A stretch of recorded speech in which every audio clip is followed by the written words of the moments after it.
Di sana saya punya banyak kawan yang non-muslim, baik itu dari orang Cina atau Tionghoa dan orang pribumi sendiri yang beragama Kristen. Selamat hari Natal ya, begitu.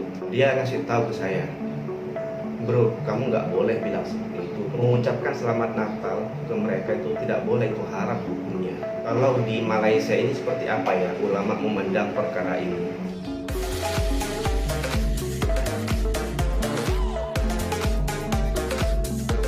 Assalamualaikum warahmatullahi wabarakatuh. Welcome back to my channel. Jumpa lagi dengan saya Mr. Bas.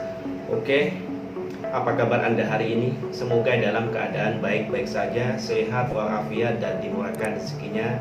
Amin ya rabbal alamin. Kali ini saya akan sedikit bercerita tentang pengucapan hari Natal atau Merry Christmas yang saya alami di Indonesia gitu, terutama di kota-kota yang pernah saya tinggali gitulah, tidak merata di semua Indonesia. Di Indonesia sendiri, setiap menjelang hari raya Natal selalu ada perdebatan mengenai hukum kita mengucapkan selamat hari raya Natal atau Merry Christmas kepada orang yang merayakannya, lebih tepatnya Kristen. Selalu menjadi perdebatan di mana-mana begitu, boleh tidak. Meskipun sebagian besar ulama di Indonesia itu mengatakan bahwa itu tidak boleh atau haram begitulah ya, sebagian besar. Ada pula sebagian ulama yang mengatakan diperbolehkan dengan menyebut dalil tertentu dari Al-Quran. Ustadz Abdul Somad adalah salah satu ustadz yang dengan tegas begitu mengatakan bahwa mengucapkan selamat kepada mereka yang merayakan hari Natal itu haram. Ikut-ikutan mengucapkan selamat Natal, tahun baru, baik langsung maupun pakai SMS, Merry Christmas and Happy Balihu. Bagaimana hukumnya Pak Ustaz? Ketika Anda mengucapkan selamat Natal, itu sama artinya selamat Allah sudah melahirkan anak. Selamat Tuhan sudah melahirkan anak pada tanggal 25 Desember. Selamat Tuhan melahirkan anak 25 Desember. Selamat Tuhan melahirkan anak 25 Desember. Nama istri Tuhan itu siapa? Santa Maria. Jangan ucapkan. Yang sudah pernah tahun-tahun lalu jangan. Ada 3 konsekuensi dari ucapan Natal. Pertama, mengakui Tuhan punya anak, padahal tiap hari tiap malam dia katakan lam yalid. Yang kedua, dia meyakini bahwa Tuhan lahir tanggal 25 Desember, padahal Nabi Isa lahir musim panas. Nabi Isa lahir bulan Juli. Mana dalil Nabi Isa lahir bulan Juli? Wa wuzi ilaiki bijid'in nakhlati, goncangkan pangkal batang korma ke pundakmu, tusaqit alaiki rutaban janiya, akan gugur buah korma dari atas. Buah korma gugur pada bulan Juli. Adapun bulan Desember ini, SMS sekarang kawan bapak yang sedang umroh di Madinah, jangankan buah korma masak, putih korma pun tak ada. Dalil kedua, ketika Nabi Isa lahir, kambing-kambing sedang digembalakan di padang rumput yang hijau. Padang rumput hijau hanya ada pada bulan Juli. Bulan Desember rumput tak tumbuh karena permukaan rumput ditutup es dan kambing tak mau makan es. Ketiga, ketika Nabi Isa lahir, bintang gemintang sedang terang. Bintang gemintang terang pada bulan Juli. Adapun musim salju sekarang, maka tak ada bintang, semuanya berkabut. Ustadz memangnya pernah? Ya, Maroko ada musim saljunya. Kalau sudah salju turun, kami pakai baju 3 lapis ini putih semua. Menengok kabut, tak ada bintang-bintang. Di Palestina turun salju, di Maroko turun salju, di Bethlehem turun salju. Maka Nabi Isa tidak lahir musim dingin, dia lahir musim panas. Lalu siapa yang lahir 25 Desember itu? Dewa Mitra, Dewa Matahari, sembahan orang Jerman. Oh ya, kalau saya sendiri ya, saya punya pengalaman begitu ya. Waktu saya berada di bangku pendidikan gitu ya, waktu saya kuliah, di sana saya punya banyak kawan yang non-muslim, baik itu dari orang Cina atau Tionghoa dan orang pribumi sendiri yang beragama Kristen, kita itu rapat, dekat gitu, akrab. Saking akrabnya kita menjadi satu komunitas dalam adat gitu, ada satu komunitas, kita semua ada di dalamnya. Kalau kita belajar kelompok, kita tugas dari dosen, kita mengerjakan bersama-sama begitu, saking dekatnya. Dalam satu waktu saya secara terang-terangan gitu ya, di depan teman-teman yang lain saya mengatakan selamat hari Natal ya begitu. Maksud hati saya ingin bertoleransi begitu sebagai dia kawan dekat saya, kawan akrab saya begitu.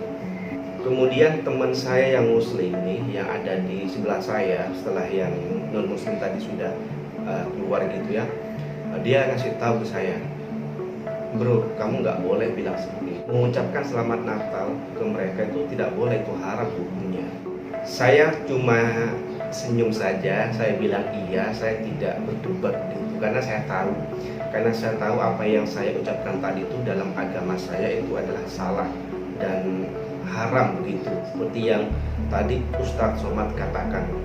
Ya, saya tidak perlu berdebat karena saya pun juga tahu itu adalah haram.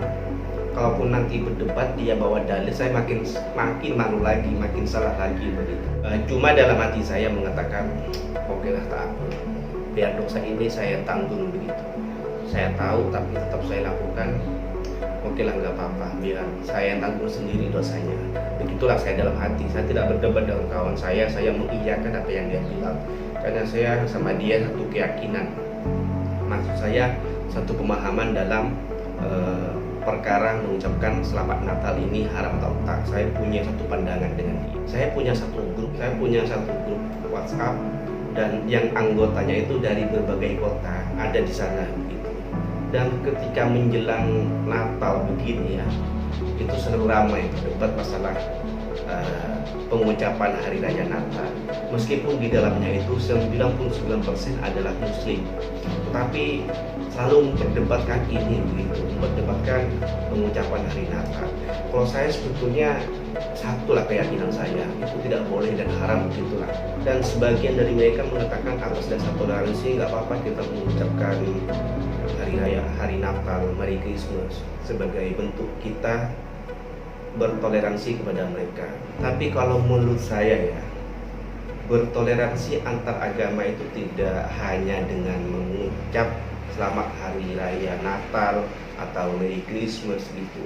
Banyak hal lain, banyak cara lain untuk menunjukkan rasa toleransi kita kepada mereka yang muslim atau yang beragama Kristen.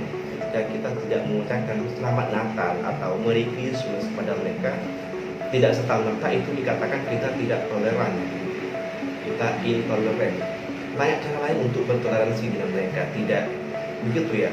Begitulah yang terjadi di dunia sosmed kita, terutamanya di Indonesia. Rasa toleransi itu diukur dengan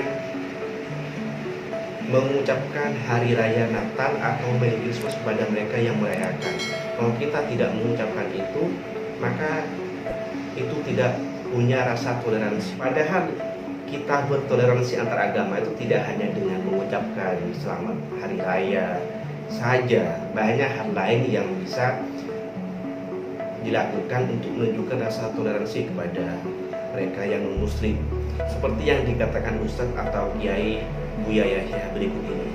Saya sangat setuju dengan apa yang disampaikan Buya Hamka ini, bahwa toleransi itu tidak boleh dipaksakan dan tidak boleh memaksakan diri begitu. Kalau di Malaysia ini seperti apa ya ulama memandang perkara ini? Yang saya tahu di Malaysia ini adalah dalam hal akidah Islam, dan sesuatu yang bersentuhan dengan Islam sangat dan betul-betul diperhatikan oleh ulamanya ataupun kerajaan.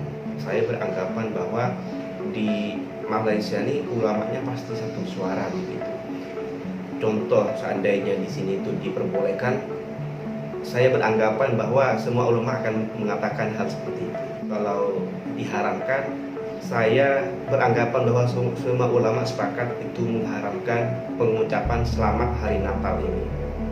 Saya ini tidak tahu, di sini tidak tahu, cuma saya beranggapan sebab di Malaysia nih punya aturan syariat Islam begitu, yang apapun yang berkaitan dengan Islam itu sangat diperhatikan. Bagi Anda yang mau berkongsi boleh komen di kolom komentar. Kita berbagi pengalaman, sharing pengalaman gitu ya. Mungkin cukup sampai di sini perjumpaan kita kali ini. Namun sebelum saya pamit undur diri seperti biasa, saya ingin mengucapkan mohon maaf apabila ada kesilapan yang terkeluar dari lisan saya. Saya mohon maaf sebesar-besarnya, itu tidak ada sama sekali unsur sengajaan. Kalau ada kritikan, ada saran, ada pembetulan atau koreksi, boleh tulis di kolom komen, kita berdiskusi di sana. Itu saja. Kalau Anda suka dengan video ini silahkan di like dan boleh di share kalau Anda mau share video ini ke sosial media Anda. Satu yang penting adalah jangan lupa untuk subscribe channel ini serta bunyikan tombol loncengnya agar mendapatkan notifikasi apabila ada postingan baru dari channel ini. Sampai jumpa di next konten. Wassalamualaikum warahmatullahi wabarakatuh.